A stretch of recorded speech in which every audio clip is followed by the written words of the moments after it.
তোমরা মসজিদের মধ্যে দৌড়াইয়া দৌড়াইয়া প্রবেশ করিও না। কিভাবে প্রবেশ করবা?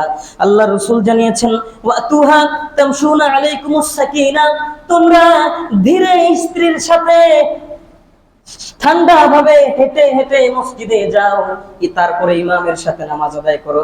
ইমামের সাথে যতটুকু পাইবা ততটুকু নামাজ আদায় করবা, আর যতটুকু না পাইবা তোমরা পরে দাঁড়িয়ে পূরণ করে নিবা।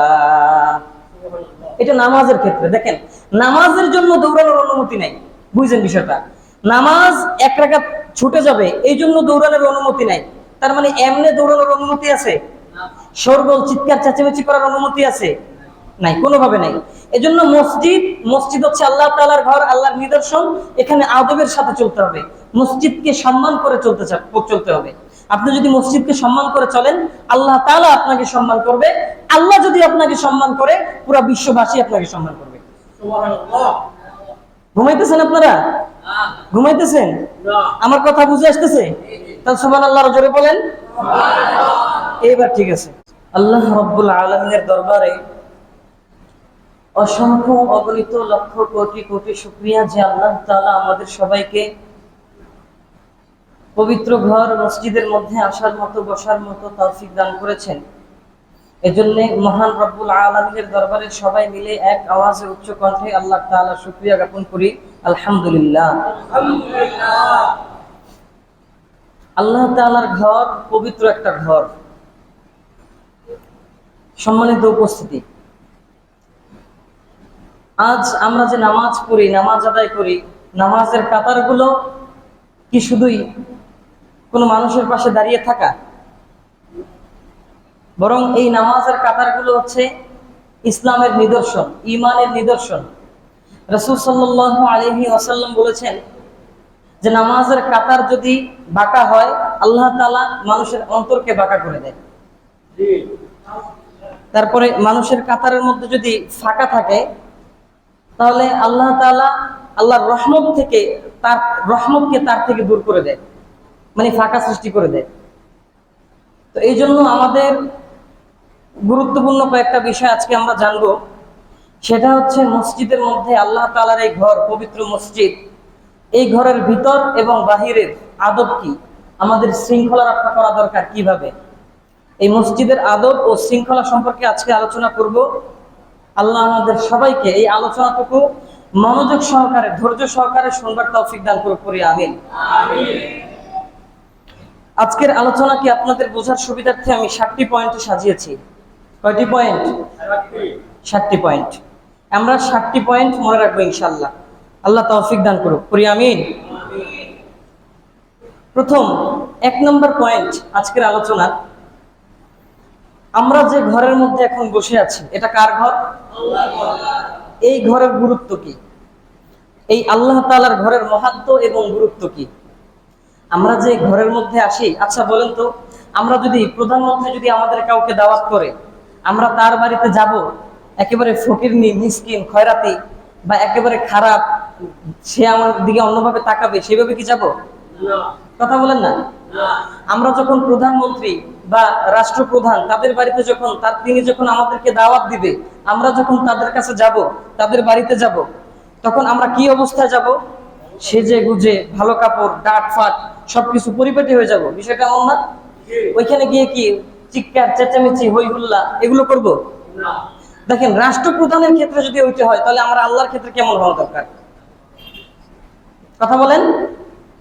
রাষ্ট্রপ্রধানের ক্ষেত্রে যদি এমন হয়, তাহলে আমার আল্লাহর ক্ষেত্রে কেমন হওয়া দরকার? অথচ আমরা মসজিদের আদব বুঝি না। মসজিদে আসি, চিৎকার চেঁচামেচি হই হুল্লা, নামাজ পড়তেছি, একজনের মোবাইল বাইজে উঠছে পিছন থেকে। আসলে কি এটা কি মসজিদের আদব? মসজিদে হেলান দিয়ে বসে থাকা, মসজিদে একমাত্র মাজুর ব্যক্তি ছাড়া, বয়স্ক ব্যক্তি, মাজুর ব্যক্তি ছাড়া হেলান দিয়ে বসার অনুমতি নেই, কিন্তু আমরা এগুলো কোনো কিছু মানি না। তো আল্লাহ তাআলার গুরুত্ব কি? এই মসজিদ হচ্ছে আল্লাহ তাআলার নিদর্শন। কার নিদর্শন? আল্লাহ রাব্বুল আলামিন বলেন, আল্লাহ তাআলার নিদর্শনগুলো যারা মানে, আল্লাহ তাআলার নিদর্শনগুলোকে যারা সম্মান করে, আল্লাহ তাআলা সূরাতুল হজের 32 নম্বর আয়াতের মধ্যে ঘোষণা করে জানিয়েছেন, ওমাই ইউআযযিম শাআইরাল্লাহি ফাইন্নাহা মিন তাকওয়াল কুলুব। আল্লাহ তাআলা বলেন, যারা আল্লাহ তাআলার নিদর্শনগুলোকে সম্মান করে তারা মূলত তাদের অন্তর থেকেই আল্লাহ তাআলার নিদর্শনকে সম্মান করে থাকে। বলেন সুবহানাল্লাহ। আমরা যারা আল্লাহর ঘরকে সম্মান করি, এটা আমাদের মন থেকে আসে। সম্মানটা কোথা থেকে আসে? কিন্তু যারা আল্লাহর ঘর দেখার পরেও যাদের অন্তর গলে না, তাদেরকে আল্লাহ তাআলা হেদায়েত দিবে না। তাদের মধ্যে কোনো কি থাকবে না? এই আল্লাহ তাআলার ঘর সমূহের গুরুত্ব কি? আল্লাহ তাআলার ঘর আল্লাহ তাআলা কতটুকু পছন্দ করেন আল্লাহর রাসূল জানিয়েছেন।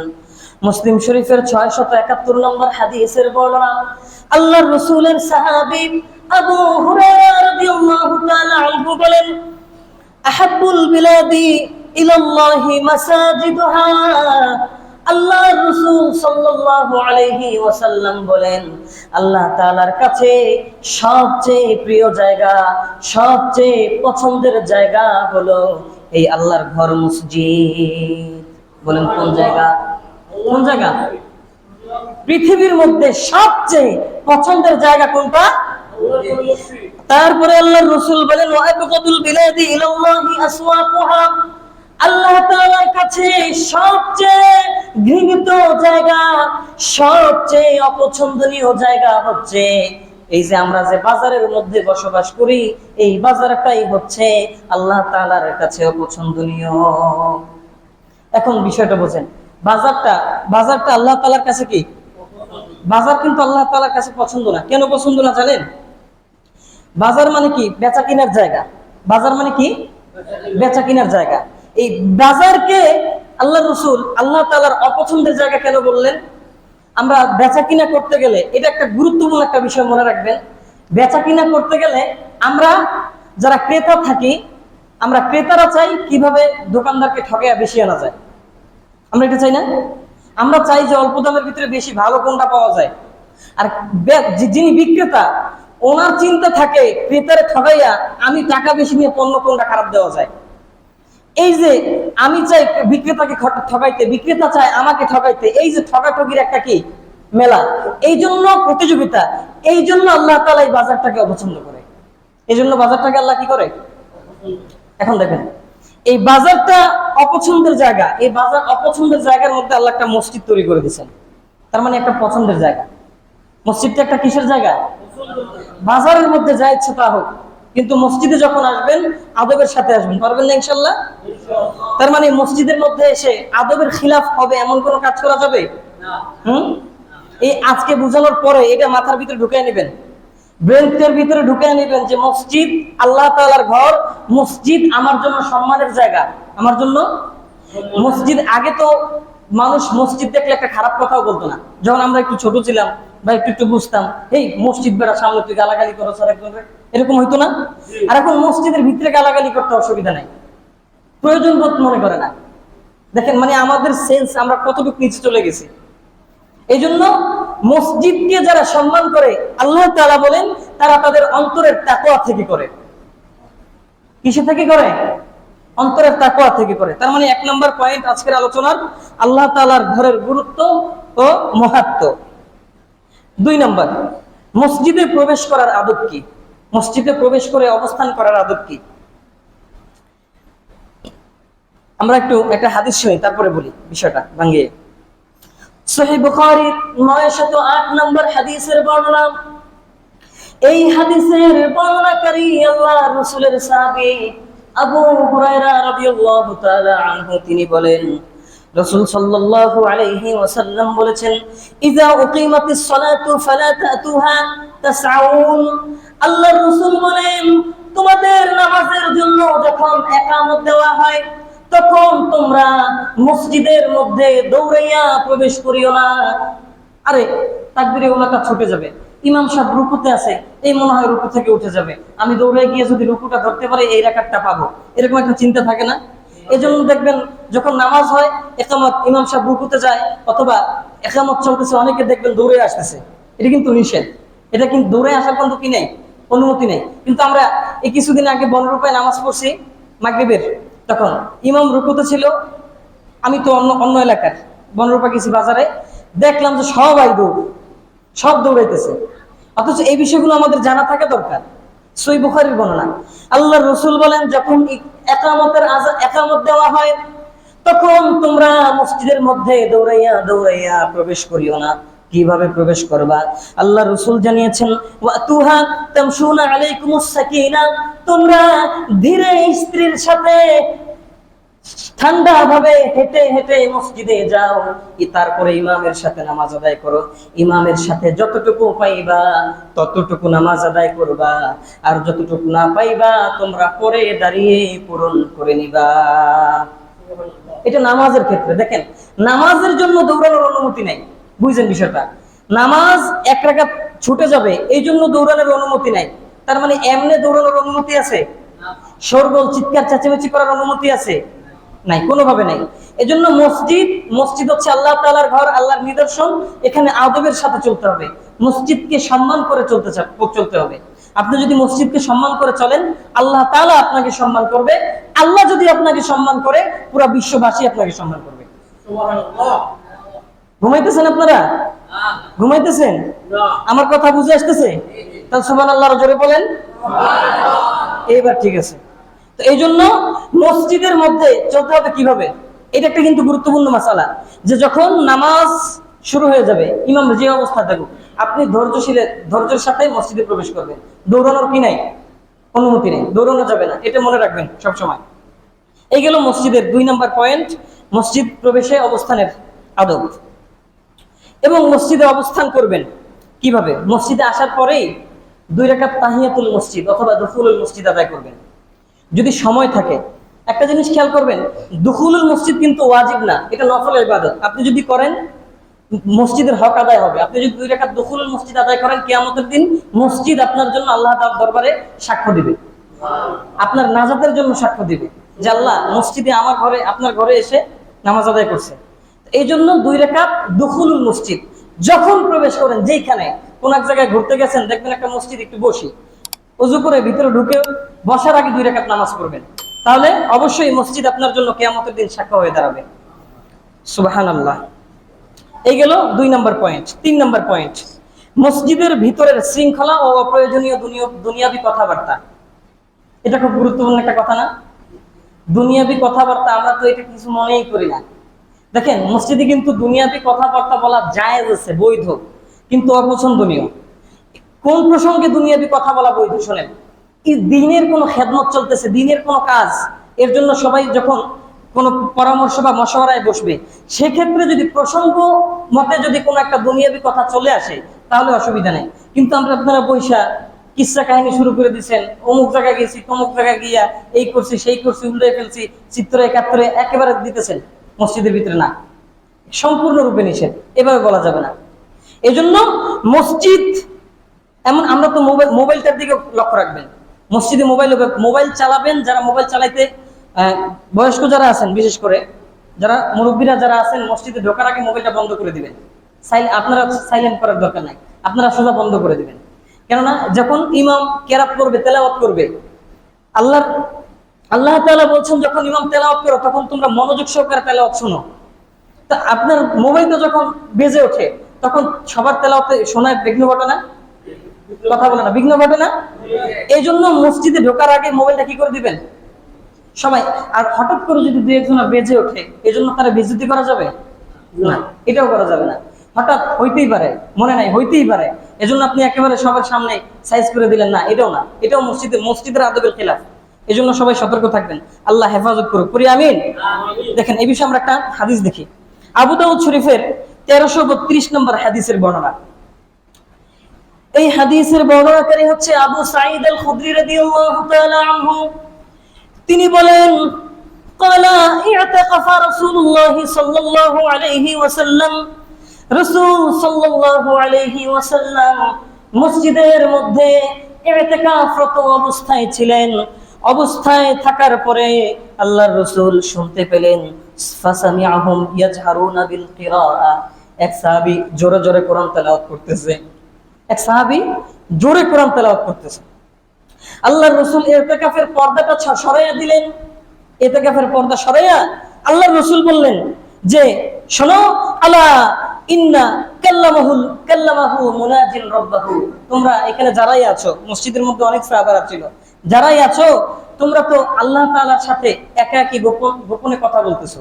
মানে কেউ জিকির ফিকিরে আছে, জিকিরও আল্লাহ তাআলার সাথে কথা বলা, কেউ কোরআন তেলাওয়াত করতেছে আস্তে, কেউ করতেছে জোরে।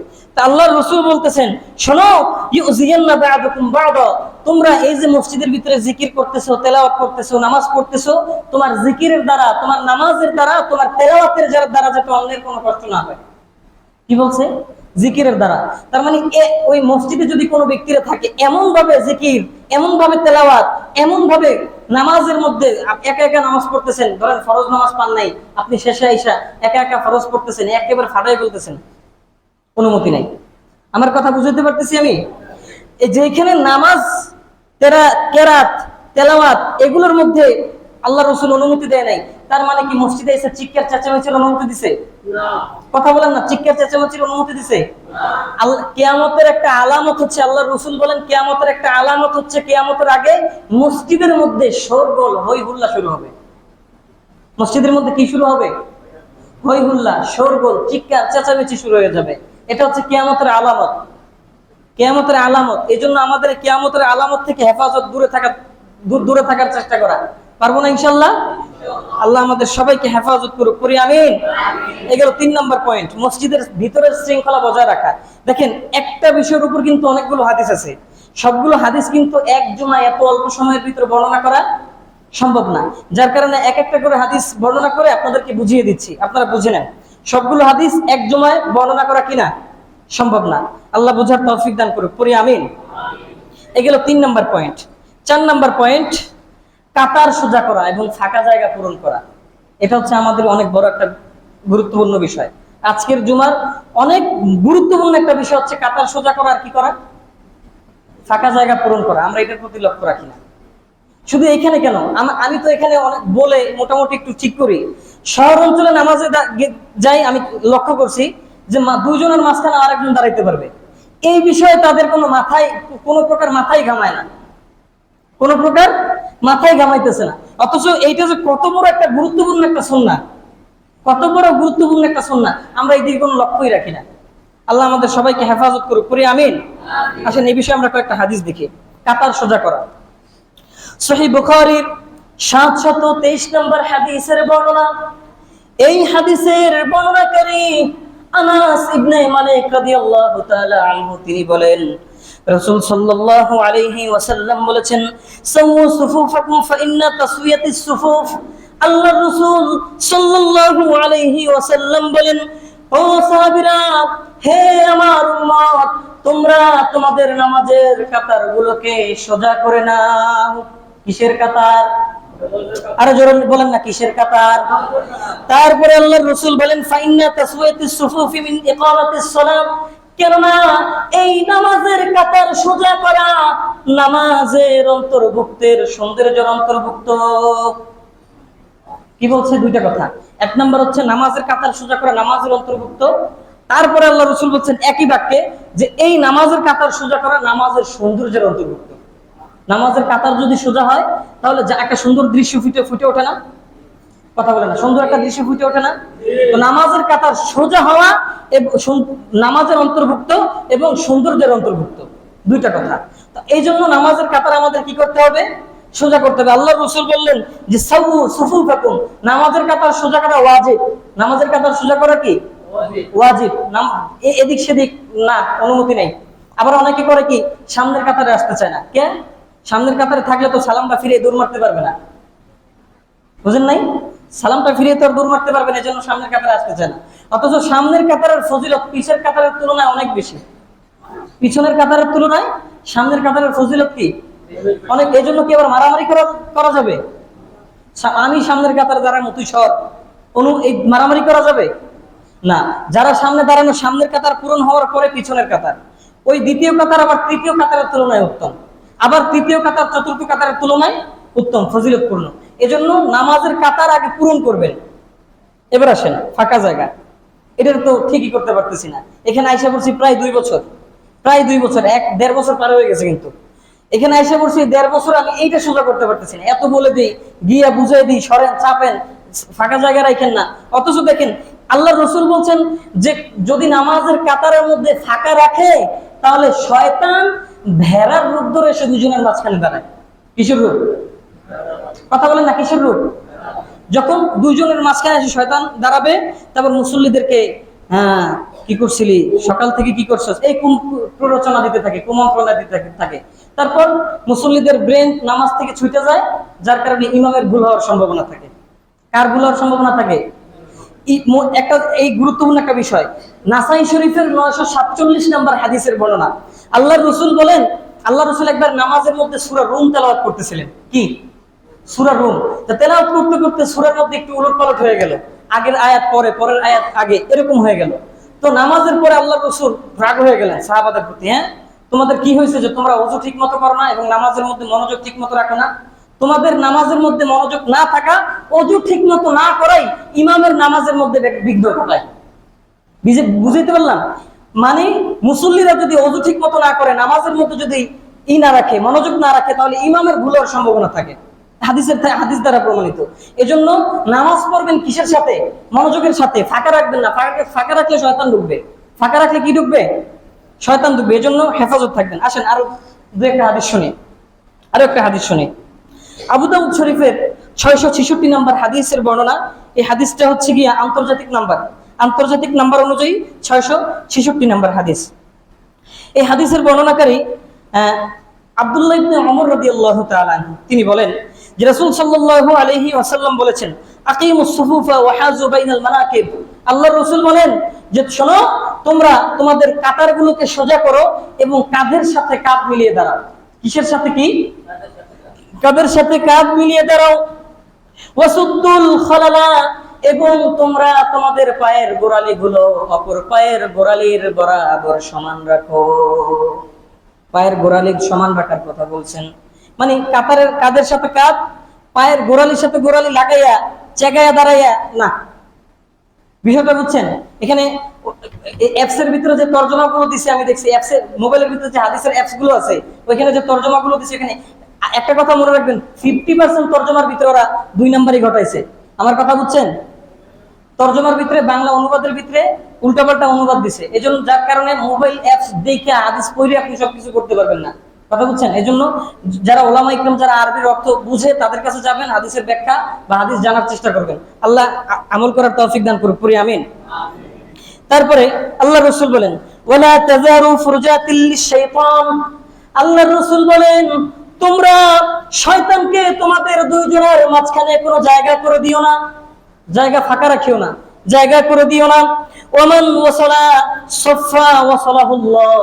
যে ব্যক্তি কাতারের খালি জায়গা পূরণ করে দাঁড়াবে, নিজ দায়িত্বে যারা কাতারের ফাঁকা পূরণ করবে, আল্লাহ তাআলা, আল্লাহর রাসূল বলেন, আল্লাহ তাআলা ওই ব্যক্তিকে আল্লাহর রহমত দিয়ে পূরণ করে দিবেন। সুবহানাল্লাহ। এটা হচ্ছে কাতার বন্ধ করার ফজিলত। কাতার বন্ধ করার কি? তারপরে আল্লাহর রাসূল বলেন, ওমান কাতা সাফা কাতাহু। যে ব্যক্তি কাতার মধ্যে ফাঁকা রেখে দেয়, যারা ফাঁকা রেখে দেয়, আল্লাহর রাসূল বলেন ওই ব্যক্তির উপর থেকে আল্লাহ তাআলা রহমতের ছায়াকে উঠিয়ে নেয়। নাউযুবিল্লাহ। রহমতের ছায়া উঠিয়ে নেবে। তো এই জন্য খেয়াল রাখবেন। অনেক সময় দেখবেন একজনের পাশে গিয়ে দাঁড়াইছেন, আরেকটু চাপলে আপনিও চাপতে থাকবেন। এরকম আছে না কিছু ব্যক্তি, মাসআলা জানে না, তো দিনের বুঝ না থাকলে এরকম হয়। এজন্য উলামা ইকরামের সাথে থাকা, দিন বোঝার চেষ্টা করা, দিন সম্পর্কে বেশি বেশি প্রশ্ন করা, আলেম ওলামাদেরকে ভদ্রতার সাথে, আদবের সাথে, বেয়াদবির সাথে না। আল্লাহ আমল করার তৌফিক দান করুক, পড়ি আমিন। তার মানে কাতার সোজা করতে হবে এবং মাঝখানে কোনো ফাঁকা জায়গা রাখা যাবে না। মনে থাকবে? আমার প্রত্যেকদিন বলা লাগবে আপনাদেরকে? কথা বলেন না, প্রত্যেকদিন বলা লাগবে? এই চাপে নদীকে আরেকজন যাইতে পারবে কেন? এত বলা লাগতেছে কেন? আপনারা কি বাচ্চা নাকি? আপনারা কি শিশু? বাচ্চাদেরকে না একটা জিনিস বারবার বুঝাইতে হয়, আপনাদেরকে বারবার কেন বুঝান লাগে বলেন? আপনারা নিজ দায়িত্বে কাতার পূরণ করবেন। আপনি যদি কাতার নিজ দায়িত্বে পূরণ করেন, আল্লাহ আপনাকে রহমত দিয়ে পরিপূর্ণ করে দিবে। ফায়দা আমার না আপনার? কথা বলেন না, ফায়দা আমার না আপনার? এই জন্য আপনার নিজের ফায়দা আপনি নিজে বুঝে নেবেন ইনশাআল্লাহ। আল্লাহ আমল করার তৌফিক দান করুক, পড়ি আমিন। এই গেল 4 নাম্বার আলোচনা। 5 নাম্বার আলোচনা, পরিচ্ছন্নতা ও সৌন্দর্য, ওই সুগন্ধি ব্যবহার করা। পরিচ্ছন্নতা ও কি ব্যবহার করা? সুগন্ধি, আতর, সুগন্ধি। আবার কিছু স্প্রে আছে বা এই কি বলে সুগন্ধি আছে যেগুলোর ভিতরে অ্যালকোহল থাকে, ওগুলো কিন্তু ব্যবহার করা যাবে না। হালাল, হ্যাঁ সেন্ট, আতর ব্যবহার করবেন যেটা হালাল, জেনে শুনে বুঝে তারপরে আমল করবেন, ব্যবহার করবেন। বুঝতে পারলাম? মসজিদে আসলে একটু আতর ব্যবহার করে আসবেন, যাতে আপনার পাশে আরেকজন ব্যক্তি দাঁড়াইয়া যাতে শান্তি পায়, ভালো একটা ঘ্রাণ বা সুন্দর একটা ফিল পায়, এরকম ভাবে আসবেন। আর বিশেষ করে ধূমপান, দুর্গন্ধযুক্ত খাবার খেয়ে মসজিদে দয়া করে আসবেন না, আল্লাহ রাসূল নিষেধ করছেন। সহিহ মুসলিম 564 নম্বর হাদিসের বর্ণনা। আল্লাহর রাসূলের সাহাবী জাবের ইবনে আব্দুল্লাহ রাদিয়াল্লাহু তাআলা আনহু থেকে বর্ণিত, তিনি বলেন, মান আকালা মিন হাযিহিল বাকলাতিস সুম, আল্লাহর রাসূল বলেন, কাঁচা পেঁয়াজ এবং কাঁচা রসুন খেয়ে মসজিদে আসতে আল্লাহর রাসূল নিষেধ করেছেন। কাঁচা পেঁয়াজ, তারপর আল্লাহর রাসূল বলেন, ওয়াকালা মাররাতান মান আকালাল বাসলা ওয়াসুম, যে কাঁচা পেঁয়াজ অথবা কাঁচা রসুন অথবা দুর্গন্ধ জাতীয় কোন জিনিস খেয়ে যাতে মসজিদে না আসে। যার যে এমন জিনিস খাইতে নিষেধ করছেন যেগুলোর মধ্যে কি মুখ থেকে কি আসে। আর আমরা মসজিদে আসার আগে একটা খাই আসি বিড়ি, আর মসজিদ থেকে বের হইতে পারি না, দোকান থেকে বিড়ি আর একটা ধরাই, এরকম না বিষয়টা? নামাজ পড়া তারপরে গিয়ে কি করে বিড়ি খায়। মানুষদেরকে কিভাবে বুঝাবো বলেন? কি দিয়ে বুঝাবো আপনাদেরকে? আপনাদের পায়ে ধরা লাগবে? ভাই বিড়ি খায়েন না, ভালো হয়ে যান, পায়ে ধরা লাগবে আপনাদের? আল্লাহ আমাদেরকে হেফাজত করুক, করে আমিন। আল্লাহর রাসূল বলেন যে ফালা ইয়াকরাবান্না মাসজিদানা, আল্লাহর রাসূল বলেন যে ব্যক্তি কাঁচা পেঁয়াজ কাঁচা রসুন খেয়েছে অথবা দুর্গন্ধ জাতীয় কোনো খাবার খেয়েছে, আল্লাহর রাসূল বলেন ফালা ইয়াকরাবান্না মাসজিদানা, ওই ব্যক্তি যেন আমাদের মসজিদের ধারের কাছেও না আসে। বুঝছেন বিষয়টা? মসজিদের ধারের কাছেও যাতে না আসে, আল্লাহ রাসূল বলে দিয়েছেন। তো এই জন্য যদিও কেউ খান, অভ্যাস থাকে, ভালো করে কুলি করে ব্রাশ করে মেসওয়াক করে পরিষ্কার পরিচ্ছন্ন হয়ে মসজিদে আসবেন। আল্লাহ আমল করার তৌফিক দান করুন। পোশাকের শালীনতা, মসজিদে যখন আসবেন ভালো পোশাকটা পরার চেষ্টা করবেন, নামাজ যখন পড়বেন ভালো পোশাকটা পরার চেষ্টা করবেন। একটা মাসআলা মনে রাখবেন, ভালো পোশাক থাকা অবস্থায়, যে পোশাকটা আপনি পড়তে পারবেন, ভালো পোশাক থাকা অবস্থায় আপনি যদি নোংরা পোশাক পরে নামাজ পড়েন, আপনার নামাজ মাকরুহ হয়ে যাবে। কি হয়ে যাবে? মাকরুহ হয়ে যাবে। এই জন্য ভালো যেটা, বিশেষ করে জুমার দিন যেদিন আসবেন, সেজে গুজে একটু মাথায় তেল দিয়ে একটু পরিষ্কার পরিচ্ছন্ন পরিপাটি হয়ে মসজিদে আসবেন। আল্লাহ তাআলা বলেন, খুযু যিনাতাকুম ইনদা কুল্লি মসজিদ, তোমরা যখন মসজিদের দিকে যাও তখন যিনাতাকুম, খুযু যিনাতাকুম, তোমরা তোমাদের শালীন পোশাকগুলো গ্রহণ করো। কি পোশাক? শালীন পোশাক, ভালো পরিষ্কার পরিচ্ছন্ন পোশাক। বেশি ব্যাখ্যা যাচ্ছি না যেহেতু সময় কম। এই গেল 5 নাম্বার আলোচনা। 6 নাম্বার আলোচনা, মসজিদের মধ্যে বেচা কিনা করা ও মসজিদে কোন প্রকার হারাম বিজ্ঞপ্তি দেওয়া নিষেধ। কি বলছি? মসজিদের মধ্যে বেচা কিনা করা। মসজিদের মধ্যে অনেকে আছে না, ওই মুরগি বিক্রি করছে অথবা কথার কথা হাঁস বিক্রি করছে বা যে কোনো একটা ব্যবসা, লুঙ্গি বিক্রি করছে, আসার পর মসজিদে এসে দাম নিতেছে, আসে না, নামাজ পড়তে আসে, কিরে তোর কাছে না 200 টাকা পাইতাম, যাস না, তো আচ্ছা ঠিক আছে নে না, এই লেনদেন মসজিদে করা যাবে না। এটা কিন্তু নিষেধ, এটা কিন্তু সম্পূর্ণ রূপে নিষেধ। দেখেন আল্লাহ রাসূল বলেন, সহিহ তিরমিজি 1321 নম্বর হাদিসের বর্ণনা, আল্লাহর রাসূল বলেন, ইযা রাআইতুম মান ইয়াবিউ আও ইয়াবতাগু ফিল মসজিদ, যখন তোমরা কোন ব্যক্তিদেরকে মসজিদের মধ্যে বেচাকেনা করতে দেখবা, তখন কি করবা? তাদেরকে বলবা, ফাকুলু লা আবরাহাল্লাহু তিজারাতাক, যে তখন তুমি তাদেরকে বলবা, এই তুমি যে মসজিদে বেচাকেনা করতেছো, আল্লাহ যাতে তোমার এই ব্যবসার মধ্যে কোনো প্রকার লাভ না দেয়। একটা বদদোয়া, আল্লাহ যাতে তোমার এই ব্যবসার মধ্যে কোনো প্রকার কি না দেয়, লাভ না দেয়, কোন প্রকার যাতে তুমি উপকৃত না হয় ব্যবসার দ্বারা, এভাবে তোমরা বলে দাও তাদেরকে। স্পষ্ট নিষেধ করে দিয়েছেন। তারপরে হারানো বিজ্ঞপ্তি দেওয়া, এই কথার কথা টুপি হারাইছে, ঘড়ি হারাইছে, ইত্যাদি ইত্যাদি। হারানোর পর মসজিদে, হুজুর আমার অমুক জিনিসটা হারাইছে, আপনি একটু বলে দেন না। এখন না বললে আবার মনটা খারাপ, আসলে তো বেচারা জানে না। বিষয় হচ্ছে তাদেরকে জানিয়ে দেওয়া। আল্লাহর রাসূল বলেন, ওয়াইযা রাআইতুম মাইয়ানশুদু ফিহি দাল্লা ফাকুলু লা রাদ্দাল্লাহ, আল্লাহর রাসূল বলেন যে কোন ব্যক্তিকে যখন হারিয়ে যাওয়া জিনিসের ঘোষণা মসজিদে দিতে দেখো, তখন তোমরা তাদেরকে বলবা যে তোমার ওই হারিয়ে যাওয়া জিনিসটা তার খুঁজে তুমি না পাও, তোমার হারিয়ে যাওয়া জিনিসটা যেন তুমি আর খুঁজে না পাও, আল্লাহ তোমার যাতে ফিরিয়ে না দেয়। বিষয়টা বুঝছেন? তার জন্য এইভাবে বদদোয়া করে দেওয়া। এটা আল্লাহ রসুল আমাদেরকে শিখিয়েছেন। মানে এটা দিয়ে কি বুঝাইছেন, যে মসজিদের মধ্যে কোনো প্রকার হারানো জিনিসের বিজ্ঞপ্তি দেওয়া যাবে, তারপরে মসজিদের মধ্যে ব্যবসা বেচা কিনা করা যাবে। এখন আরো একটা মাসালা, এটা বলে রাখি, একটু মনোযোগ দিয়ে সবাই শুনবেন। অনেকে এসে বলে যে, অনেকেই বলে, তা আমি সুন্দর করে তাদেরকে বলে দিই যে মসজিদে মহিলা মানুষ যখন মৃত্যুবরণ করে, মহিলারা মৃত্যুবরণ করে না, এটা আমি জানিয়ে দিই। মহিলারা মৃত্যুবরণ করার পর তাদের এলান মসজিদে না দেওয়াটা উত্তম। আমি বুঝতে পারলাম? আপনারা দয়া করে আমাদের কাছে, অন্তত আমার কাছে এসে এই আবদার করবেন না যে হুজুর আমার মা মারা গেছে, একটু মসজিদে এলান করে দেন। আমার কাছে দয়া করে বলবেন না, এটা আমি আপনাদের কাছে মাফ চাইতেছি, আপনাদের কাছে মাফ চাচ্ছি। মসজিদের মধ্যে মহিলারা মারা গেলে এলান করা দেয়া কিন্তু জায়েজ, কিন্তু অপছন্দনীয়, অনুত্তম। এজন্য আল্লাহ রাসূল বলছেন, মহিলারা যখন মারা যাবে বেশি মানুষের দরকার না, অল্প কিছু মানুষ নিয়ে জানাজা পড়ে তাড়াতাড়ি কি করে দাও, দাফন করে দাও। মহিলারা তাড়াতাড়ি দাফন করে দেওয়ার কথা বলছেন। এই জন্য মহিলারা মারা গেলে দয়া করে মসজিদের মধ্যে কি করাবেন না, এলান করাবেন না। মুখে মুখে কয়েকজনকে ডেকে জানাজা শেষ করার চেষ্টা করবেন। আল্লাহ আমল করার তৌফিক দান করুন। এগুলো 5 নাম্বার আলোচনা। এই 6 নাম্বার আলোচনা। 7 নাম্বার আলোচনা, মসজিদ আবাদকারী অর্থাৎ মসজিদ যারা পরিচালনা করে তাদের প্রশংসা আল্লাহ করেছেন। যারা মসজিদ পরিচালনা করবে তাদের মধ্যে 5টা গুণ থাকতে হবে। কয়টা? 5টা গুণ। সূরাতুত তাওবা 18 নম্বর আয়াত, আল্লাহ তাআলা বলেন, ইন্নামা ইয়ামুরু মাসাজিদাল্লাহ, আল্লাহ তাআলা বলেন নিশ্চয়ই মসজিদ পরিচালনা করবে ওই সমস্ত ব্যক্তি। কোন সমস্ত ব্যক্তি? 1 নম্বর, মান আমানা বিল্লাহ, 1 নম্বরে যার মধ্যে আল্লাহ তাআলার ঈমান থাকবে।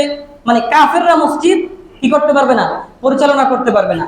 মসজিদ কমিটির মধ্যে কোন প্রকার বেদিন বেঈমান বা কাফের থাকতে পারবে না। বুঝতে পারলাম? 2 নম্বরে হচ্ছে ওয়াল ইয়াউমিল আখির, 2 নম্বরে যারা কিয়ামতের প্রতি বিশ্বাস স্থাপন করবে। 3 নম্বরে ওয়া আকামাস সালাহ, যারা নামাজের প্রতি গুরুত্ব দিবে, নামাজ প্রতিষ্ঠা করবে, নামাজ আদায় করবে যথারীতিমতো। 3 নম্বরে ওয়া আতাজ যাকাত, যাদের যাকাত ফরজ হয়েছে যাকাত আদায় করে। দেখেন, যাকাত ফরজ হওয়ার পরে যারা যাকাত আদায় করে না তারা কিন্তু মসজিদ আবাদ করতে পারবে না, নিষেধ, আল্লাহ নিষেধ করছেন।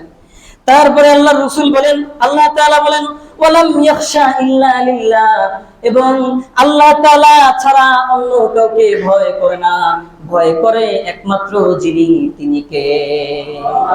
আল্লাহকে ভয় করে। এই 5 প্রকার। 1 নম্বর ঈমান, 2 নম্বর কিয়ামতের প্রতি বিশ্বাস, 3 নম্বর নামাজ কায়েম করা, 4 নম্বর যাকাত প্রদান করা, 5 নম্বর আল্লাহ ছাড়া অন্য কাউকে ভয় করে। এই 5টা গুণ যাদের মধ্যে থাকবে তারাই মসজিদের কমিটি বা মসজিদ পরিচালনা করতে পারবে। বুঝতে পারলাম আমার কথা? সূরাতুত তাওবা 18 নম্বর আয়াত। আল্লাহ আমাদের সবাইকে এই বিষয়ের উপর বুঝে আমল করবার মতো তৌফিক দান করুক। সবাই পড়ি আমিন। মসজিদ আল্লাহ তাআলার ঘর, মসজিদ অনেক গুরুত্বের ঘর। এই মসজিদের আদব যাতে আমরা রক্ষা করতে পারি। আরেকটা কথা, জুমার দিন আমরা ইমাম সাহেব যখন খুতবা দিবে, খুতবা দেওয়ার পরে আপনারা নিজ দায়িত্বে কাতারগুলো পূরণ করে দিবেন, পারবেন না? আমারও যাতে বলা না লাগে কাতার পূরণ করুন, সামনের জায়গা পূরণ করুন, এগুলো যাতে আমার বলা, আমি বলবো শুধু দাঁড়িয়ে কাতার সোজা করুন, আপনারা সোজা করে কাতার ফাঁকা জায়গা পূরণ করবেন, বাস। মুয়াজ্জিন ইকামত দিয়ে দিবে, বাস। একটা সুশৃঙ্খল থাকলো। আমি যদি বারবার আপনাদেরকে বলি, এটা বিশৃঙ্খলা হইতেছে না? কথা বলেন, বিশৃঙ্খলা হইতেছে না? এই জন্য আপনারা নিজ দায়িত্বে কি করবেন, কাতারগুলো পূরণ করে ফেলবেন। আল্লাহ তাআলা আজকের আলোচনার উপর আমল করার তৌফিক দান করুক। পড়ি আমিন। ওয়া আখির দাওয়ানা আলহামদুলিল্লাহি রাব্বিল আলামিন।